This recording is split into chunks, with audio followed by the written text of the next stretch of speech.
অনেকে কি করে ভাই, ছেলে মেয়েকে লেখাপড়া করে মানুষের মতো মানুষ বানাবে।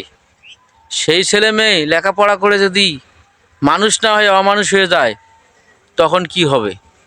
এইরকম একটা ঘটনা ঘটছে এক জায়গার মধ্যে, জায়গাটার নাম বলবো না। আপনি ঘটনাটা শোনেন, তাই বুঝতে পারবেন। ছেলেকেও অনেক লেখাপড়া করাইতেছে, মেয়েকেও অনেক লেখাপড়া করাইতেছে। সেই ছেলেটা তার বন্ধু বান্ধবের লোকে মিশে খারাপ হয়ে গেছে, আর মেয়েটা তার বান্ধবীর লোকে মিশিয়ে খারাপ হয়ে গেছে। যেমনি এরা দুইজন ভাই বোন। এখন এক বন্ধু বলতেছে, বন্ধু আমার তো অনেক বয়স হয়েছে, বাবা মা তো বিয়ে দেয় না, আমার সময় কাটাইতে হবে, একটা মেয়ে লাগবো। এখন ওই ওই মেয়েটাও বলতেছে তার বান্ধবী, বান্ধবী আমার তো অনেক বয়স হয়েছে, বাবা মা তো বিয়ে দেয় না, আমার তো সময় কাটা লাগবে। এরম করে তারা দুইজনে দুই জায়গায় আলোচনা করে। পরে বন্ধু আর এক বন্ধুকে বলতেছে, বন্ধু আমার খোঁজে একটা মেয়ে আছে, তুমি কি যাইবা নাকি? এখন হ্যাঁ যাবো। পরে ওই ছেলেটা কি করছে, ও তার বান্ধবীক যা কইছে, তার বান্ধবীক যা কইছে আমার একটা মেয়ে লাগবো আমার বন্ধুর জন্যে।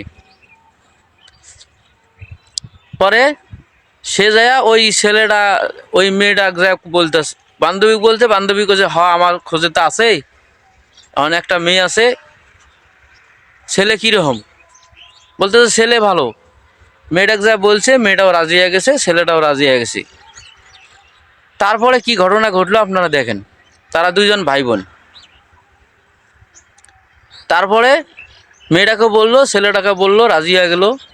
তারা আবার হোটেলের মধ্যে দুইজনে যা গেছে, একেও নিয়ে গেছে ওকেও নিয়ে গেছে। নেওয়ার পরে দুইজনে অনেক গল্প করার পরে বলল, কি ব্যাপার তুমি এই কাজ করো কেন? ছেলেটা বলল, মেয়েটা বলল আপনি এই কাজ করেন কেন? পরে ও বলল, বলে আমার বাবা আমাকে বিয়ে দেয় না, তাই আমি এই কাজ করতেছি। মেয়েটাও বললো এই কথায়। বলার পরে ও ছেলেটা বলল, কি ব্যাপার তোমার কণ্ঠটা আমার কেমন জানি চেনা চেনা লাগে। মেয়েটাও বলল,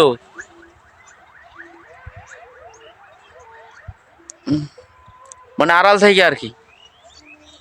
পরে যখন মেয়েটা দেখলো ওর ভাই, তখন মেয়েটা জব্দ হয়ে গেছে। ছেলেটা যখন দেখলো ওর বোন, ছেলেটাও জব্দ হয়ে গেছে।